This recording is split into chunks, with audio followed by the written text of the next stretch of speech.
રાજસ્થાનના અજમેર શહેરમાં હજરત ખ્વાજા મોઇનુદ્દીન ચિશ્તી ગરીબ નવાઝ રહેમતુલ્લાહી અલૈહના 814મો ઉર્સ શરીફ અતિશય શ્રદ્ધા, ભવ્યતા અને ધાર્મિક ઉત્સાહ સાથે ઉજવાયો હતો.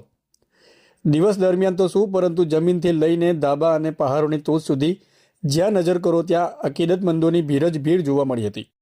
લાખો લોકો ખ્વાજા ગરીબ નવાઝના દરબારમાં હાજરી આપી મન્નતો માંગી દુઆઓ કરી રહ્યા હતા. દેશના ખૂણે ખૂણેથી તેમજ વિદેશોથી આવેલા અકીદતમંદોએ દરગાહ શરીફમાં ચાદર ચડાવી પોતાની શ્રદ્ધા વ્યક્ત કરી હતી. હક મોઇન યા મોઇન અને નારે તકબીરના ગુંજ સાથે આખું અજમેર શહેર આધ્યાત્મિક રંગમાં રંગાયું હતું. ઉર્સની રાત્રિ દરમિયાન દરગાહ પર શાનદાર કવ્વાલી, નાત શરીફ, જિક્રો અઝકાર અને ઇબાદતનો અદ્ભુત માહોલ સર્જાયો હતો.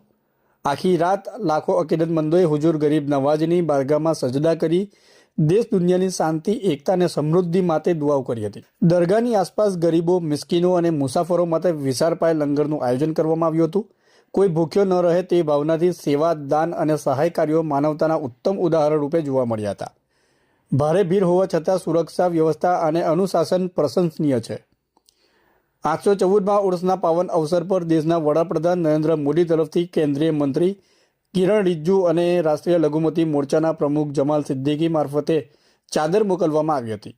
સાથે જ કોંગ્રેસના રાષ્ટ્રીય અધ્યક્ષ મલ્લિકાર્જુન ખરગે તરફથી સાંસદ ઇમરાન પ્રતાપગઢી, કેન્દ્રીય મંત્રી નીતિન ગડકરી, રક્ષામંત્રી રાજનાથસિંહ, રાજસ્થાનના મુખ્યમંત્રી તેમજ આમ આદમી પાર્ટીના રાષ્ટ્રીય સંયોજક અરવિંદ કેજરીવાલ દ્વારા પણ દરગાહ શરીફમાં ચાદરો મોકલાવી દેશની એકતા, ભાઈચારો અને શાંતિ માટે દુઆઓ કરવામાં આવી હતી. 814મો ઉર્સ શરીફ ફરી એકવાર હઝરત ખ્વાજા મોઇનુદ્દીન ચિશ્તી ગરીબ નવાઝના સર્વધર્મ સમભાવ, પ્રેમ, સેવા અને માનવતાના સંદેશને ઉજાગર કરતો સાબિત થયો.